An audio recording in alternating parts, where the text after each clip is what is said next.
Hi all, this is Madeline, Marlene, and Megan's social justice action presentation on the school to prison pipeline. The action we are proposing today is to abolish the school to prison pipeline by transforming the institutional systems that support its existence. Total abolishment is mandatory and calls for all systems which contribute to the school to prison pipeline to be dismantled and replaced with effective, preventative, rehabilitative, and supportive systems that actively disrupt the prison structure schools are currently functioning under and support all students' development and success through primary education. In relation to this problem, social workers have the potential to be deeply involved. According to the ACLU, none of the 50 states are reaching the student to social worker ratio of 1 to 250 students. It's recommended that one major way to dismantle the school to prison pipeline is investing resources and money into new student mental health resources on the local and federal level, which means increasing social workers in schools. We as social workers would become the catalyst of change for the disciplinary and services systems in our school. The goal of this action is to eliminate children being funneled from schools into the juvenile justice system.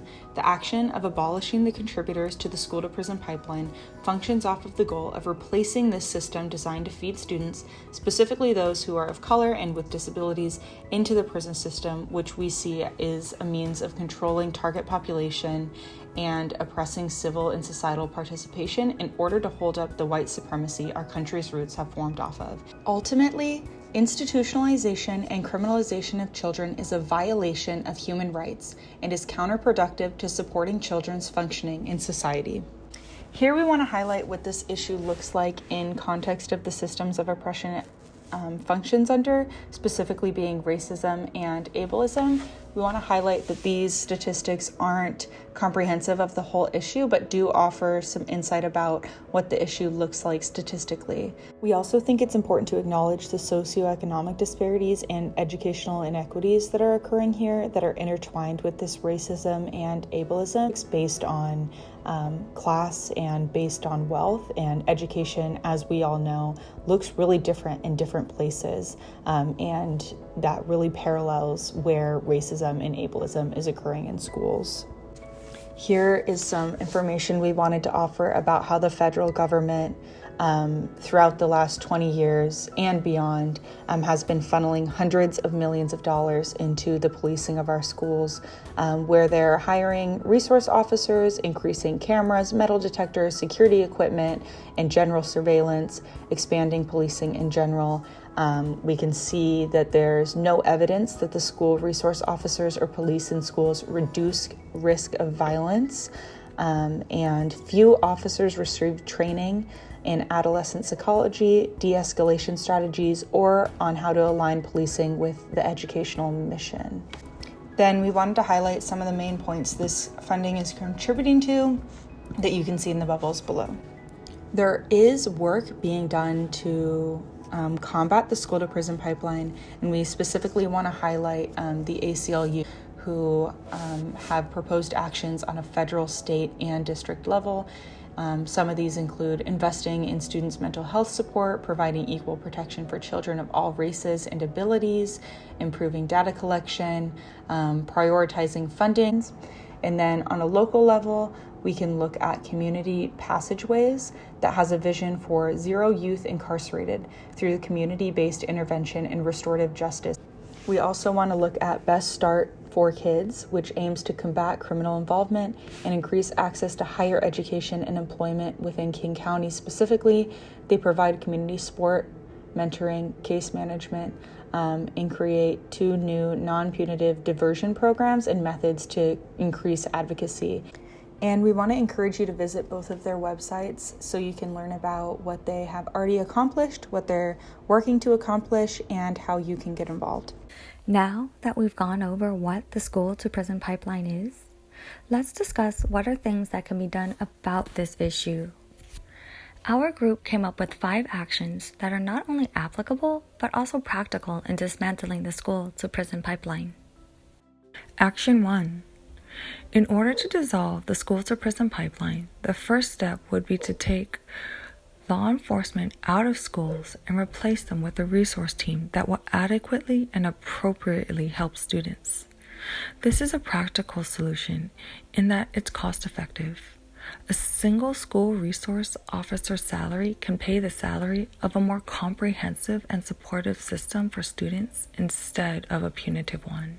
As you can see in the slide, in Washington State, school resource officers earn over $90,000 annually, whereas mental health therapists only earn about half that amount.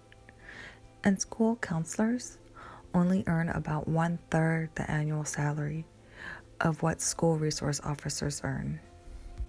Action 2. Change the landscape of student discipline in Washington State by eliminating zero-tolerance policies. Eradicate the imposition of harsh consequences on students for minor infractions. Eliminate zero-tolerance policies. Eliminate the expulsion of students for assumed gang affiliation, misbehaving, or perceived misbehavior.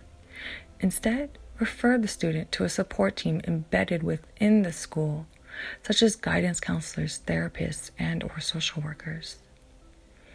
End behavioral modification classification of Black and brown children.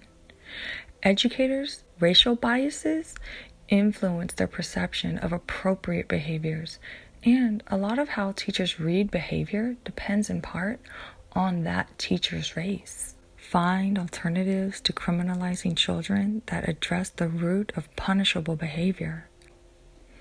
Action 3. Implement diversion programs to support resources to improve emotional and behavioral functioning in students. High-quality community-based services for the communities, youth, families, and the victims. Make them easily accessible to everyone. Support a community-based response that may involve social workers, mental health professionals, and the like, so that the judicial system is not engaged. Restorative justice is especially important because this is where both the offender and the victim have space to heal and have conflict resolution in a mediated space with a counselor instead of receiving punishment. De-escalation programs for kids who are engaged in the judicial system because of their disability. Disability type, gender, race, ethnicity, and free reduced lunch status are significant predictors of suspension among students with disabilities. Individuals with Disabilities Education Act, or IDEA, amendments require that if a student with disabilities, regardless of the student's disability category, has behavior problems that impedes on his or her learning or the learning of others, the Individualized Education Program, or IEP team, shall consider strategies to address these problems. Action 4. Abolish detention centers and place them with community-based interventions and provide equitable funding for all districts across Washington State. Free before and after school programs, free academic tutors, and creation of peer-directed advocacy groups. Evidence shows that where and how youth spend their time outside of normal school hours has important implications for development. Before and after school programs provide prevention and treatment interventions that youth can be taught, as well as personal and social skills. Technology access for all students, one-on-one laptops for middle school and high school students, as well as free internet. Internet access is fundamental in improving the quality of education in many ways. Teachers use online materials to prepare lessons and students to extend their range of learning. Interactive teaching methods supported by the internet enable teachers to give more attention to individual students' needs and support shared learning. And this may even lessen inequalities in education experienced by girls. Free full-time preschool and kindergarten for all Washington children. This action has long-term economic and societal benefits. Preschool interventions, especially high-quality programs offered to children from disadvantaged backgrounds, can be expected to reduce future crime.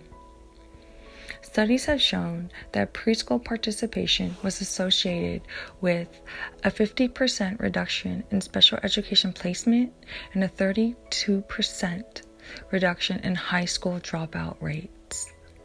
Action 5. Focus on creating a new narrative. Utilize community organizing strategies that generate power to mobilize systems change. By implementing an organizing process that cultivates relationship building and leadership development will catalyze action and shift perceptions and narratives. Creating space to empower marginalized students and their families to have a voice so that negative, stigmatizing narratives can be diminished and ultimately eliminated. Make room for new perspectives provided by familial and community members most affected by the school to prison pipeline. We believe the action items previously discussed would be a good beginning to abolishing the school to prison pipeline, but we would also like to mention the following for further thought. 1. Eliminate environmental factors that resemble those found in prisons. 2. Increase funding to low-income public schools primarily serving communities of color and reallocating funding from incarceration to education. 3. Increasing training for teachers specifically about crisis intervention and trauma-informed service. 4. Revise the Becca Bill, which criminalizes school truancy for minors. This work respects the dignity and self-determination of the communities with whom we'd like to work in alliance with because it fosters self-efficacy and self-agency. The elimination of police in schools who function as a strong arm for punitive action opposed to the divergent services and programs that allow children and their families to work directly with the schools, counselors, mental health professionals, and social workers. This creates an environment for people who have more control over their own decision-making and trajectory of their education and their lives. It is crucial for youth, particularly Black, Indigenous, and youth of color, to be able to safely engage and participate in school because it influences their academic, social, physical, and personal development. Abolishing the school-to-prison pipeline through the steps discussed enables the health of this development and promotes dignity and self-determination of the students who enter adulthood as independent, educated, and productive members of society.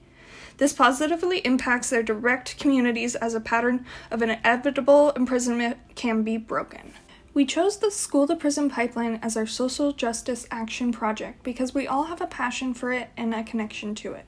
All of us have a passion for equal opportunity to education and the decriminalization of children. Each of us has prepared a statement as to how we wish to continue this work moving forward. Systematic racism and ableism runs deep within our society to the point where it is affecting how adults interact with children in child-focused spheres and employment. These adults choose the path of education and public school administration, and they are still acting upon racist and ableist values.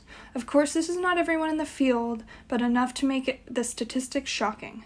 The school-to-prison pipeline institutionalizes children with mental health and educational needs, thus setting them back further and perpetuating mass incarceration in the United States. The only way to combat this issue is to a complete overhaul of the system.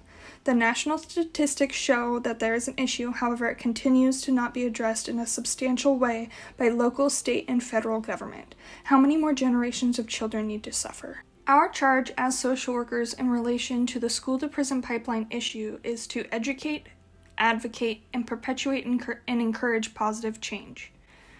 Educate. We should be educating those around us about the social issues as appropriate. Utilize the areas you have the most control over.